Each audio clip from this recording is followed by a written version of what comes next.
Hello and welcome to Seth's Kitchen. Tonight I am going to attempt for the very first time to make my own kombucha. Now, kombucha is something that I love, and this is an example of one that I really like, GT Strawberry Serenity. I have had a lot of stomach pain over the past few years, and I am starting to realize that a lot of it has to do with what I eat, what I drink, and a very good drink for your gut and for cleansing your gut and getting rid of heartburn, getting rid of indigestion, helping with your anxiety is kombucha. So I'm going to be attempting to make kombucha for the very first time. And let's get to it. So the first thing I will need to do is boil 4 cups of water.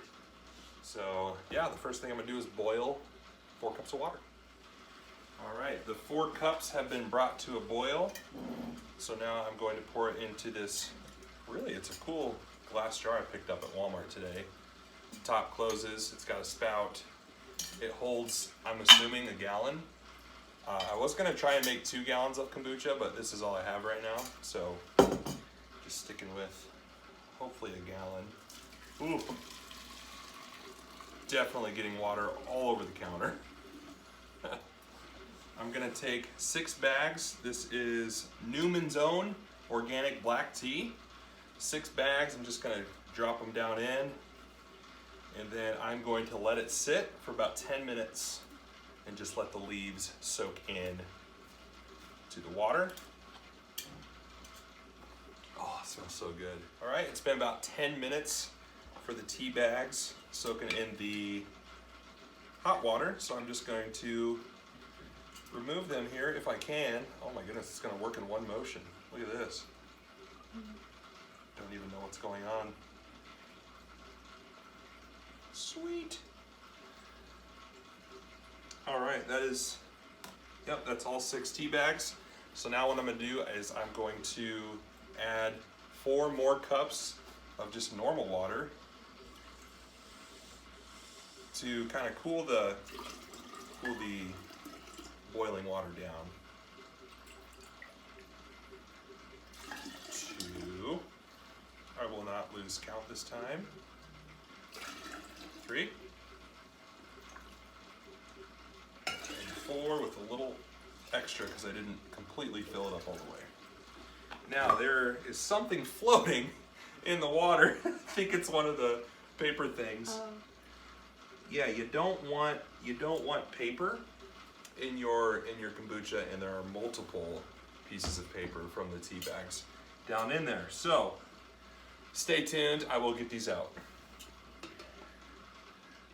All right, I just got them both on my first attempt. I'm just gonna give it a little bit of a stir here to see if there's any more of the paper down in there. And it doesn't look like there is, so that is great. And it was great! The next thing I'm going to do is I'm going to add some organic cane sugar directly into the tea, and it's basically gonna be making some delicious, delicious sweet tea. Right, babe? Right. Yeah, see? So, 3/4 cup. I don't think they make a 3/4 cup measuring cup, but I have a 1/4 cup measuring cup. So if my math is correct, I'm going to do it 3 times. 1, 2, 3, and a little extra. Little pizzazz, little flair, a little extra sugary shugs. All right, and then now what I'm gonna do is I'm just gonna stir. I'm gonna stir. Oh my goodness, that smells so good. This is the part where I don't really know if I'm gonna be doing this correctly. So right here we have our scoby mushroom. This is from my friend Joe and his wife Carrie.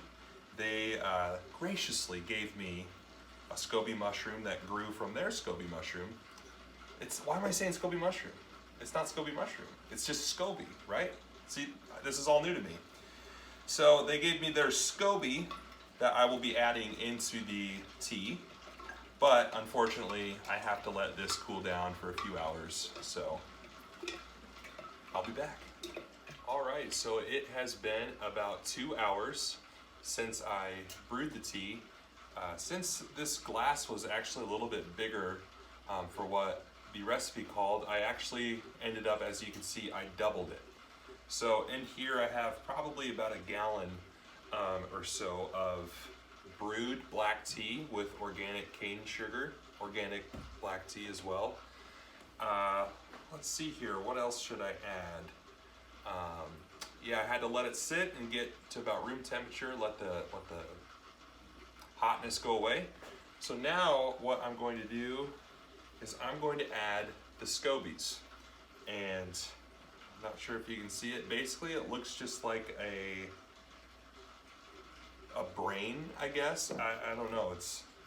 It's really confusing. So the reason I put the sugar in the black tea, basically the sugar is food for the SCOBY because the SCOBY is bacteria. It's really interesting how this all works. I still fully don't understand this process. So what I'm going to do is I'm going to scoop out the SCOBY. And if you like kombucha, if you like the smell of kombucha, you'll, believe it or not, you will like the smell of this. It smells very good. And so it's all stringy and gross, but what I'm going to do is I'm just going to drop it down in there. And I'm just going to let it naturally do what it's supposed to. It'll sink a little bit. I also read that you're actually supposed to pour in kombucha from your last batch or just a regular kombucha, and that will help keep the SCOBY alive and ferment properly.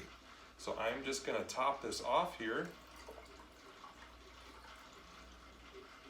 just like that. Have a little bit left, that's all right. I will dispose of that. So here we have about, I don't know, a gallon, 2 gallons. I'm not really sure how much this is, but I'm just going to let it sit now for about 7 to 10 days and let it ferment. What you're supposed to do next is you are supposed to let it breathe. So I actually have a glass top here that I could screw on it, but that will kill the process here. So what I'm actually going to do is I am going to cover it with this, and I am going to rubber band it. Here's the rubber band.